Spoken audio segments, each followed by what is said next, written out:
mayambu ahan namaktada Panthou Liklam gi maikaidagi nolokna khurumjari ngasi amuk tabirasi akhoi na leptana sanajarakliba Eidi Haikhide ani suba tangkak ngasi gi tangkak asida kari oiriba haibado wari asi tabiraga khangbigani Megana Rojida Priyabu magidamak mateng pangbiyu hairakpado Roji tasengna mak thajakide yamna sungakki mana maromitana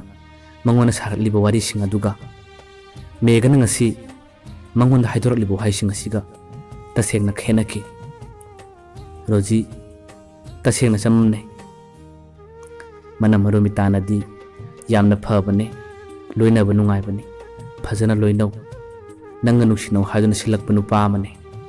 aduga ngasi Megana mangonda hairakliba haising ase tasengna mak Roji ngaktang dingaki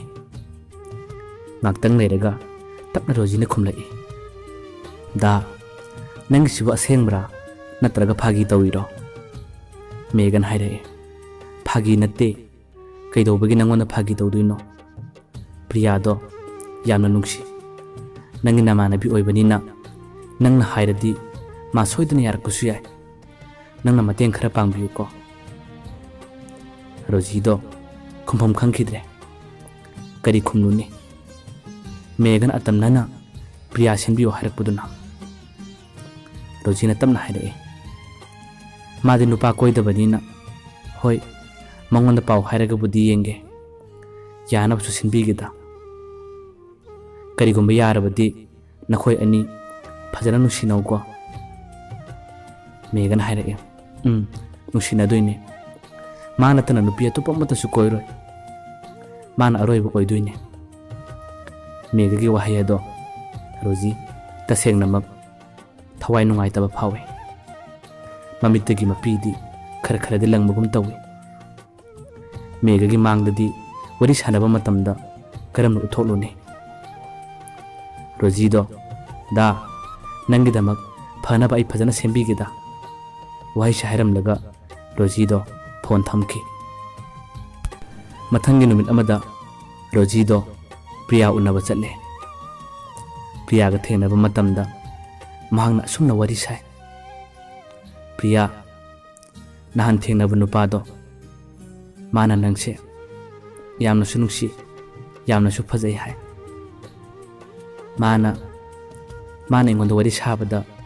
nangse magi khara haibiyo hai nang yaw ko maga khangnau ko Priyado Rojida munni yenglaga asumna haire kainoni haisibo nahangi nupa dudi nanga khangnabu nupa natro nangsu ingonda magi wari mayam tawri dudi Rojido mamai lukthaki ngahak leraga tapna khumlae made aiga chumna tinnabane koinabu nupa nateda nangonda ina wari sabadudi nupa atopa amane madi lakadaba walida waisi hairaduna Rojina nakal amaromda wado thaidoki Priyasu o hairaga Rojigi maithongna tariba mahaki nungaitaba mamidudi khangi Rojina maktabna hairae nang maga khangnau ko yamna su phabane yamna su chambane fajana nuksino mana ingonda nangse yanaba kanna takpiyo hairakpane mangonda isu yahangani haidokre nangna karigumba yadrabadi magi mamangda ai soidan ikairani nang yago ko Priyado wa amata ngangde farase nomuni ni leraga nangonda ipa khumpirak waisi hairamlaga Priya su chatkre Rojisu mayumda sum halakle Priyado yumda leiba matamda wakhan mayam ama khalle mahana khalle kari nungasi Roji ningonda hairisibo makhoi gi manama mana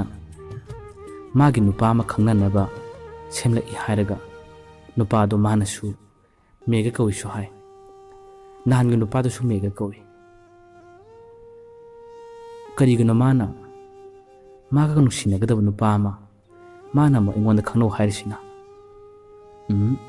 mase manungda wari ama soidana lairangmani mase ai khangdoktaba yade matau asumna Priyana thorang kaya yat pahurai somdana mana marumitana Roji da wari kaya sai mana Roji da hange mega do loina rabra mabu kamdauge loina bu nungai bra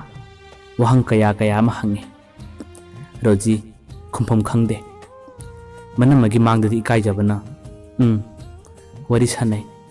loina ba yamna nungai yamna su phai haiduna mega ki aphaba ngaktani mana marumita da haikiba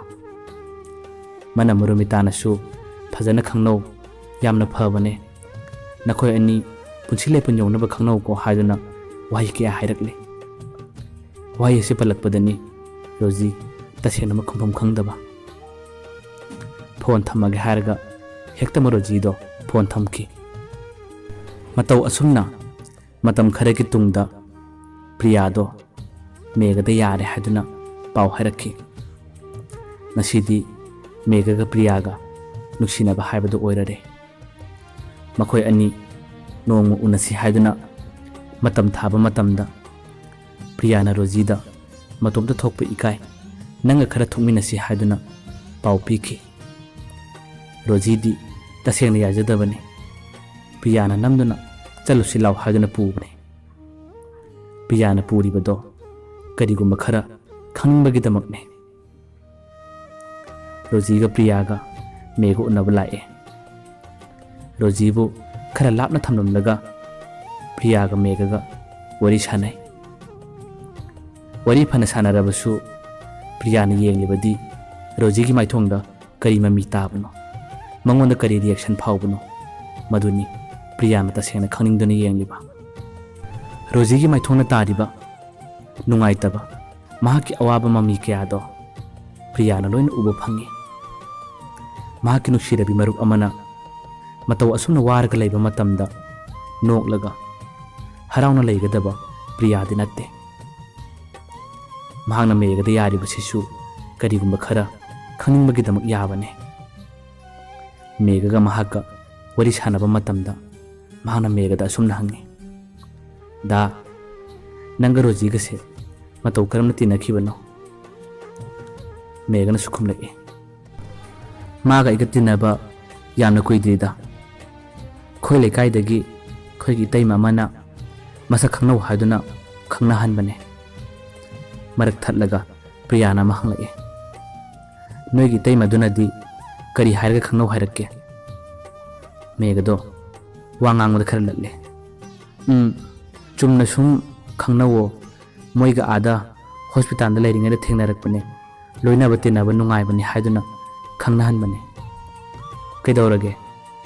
Priya do kaisum tawdeda da adu Roji se loina badi kamdauge loina badi yam nungai da mabuksiana phaba male Priya na mo harae da ga iga masa khangnadrini mamangdadi nanga Roji ga kari kari wari sanabage mega do khumbam khangde pat pat lalle megan haire as kaisu thana de chumna sum chak charba kaidoruke wari atai thodok sanaba leitida Roji na kari harake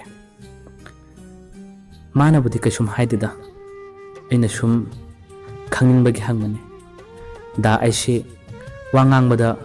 yam suganaba manbani ko dana lana khanuba megan haire hoida kaisum khandeda Priya na mu tapna haire da ga iga loina base da se hayang tung ko na da se ingona gi lapthok khigadaba male megana khara singnarap tawna karige Priya na haire da wari yamna lai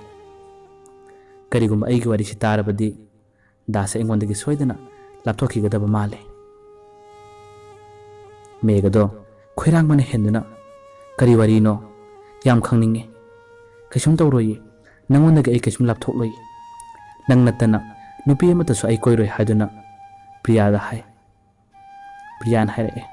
nongma ay lige warisi nang kanadasu takthokanu ko da. Numitugi matung Megaga Priyaga wari sanaba khuding Mega na tattana hange kariwano hayu hayu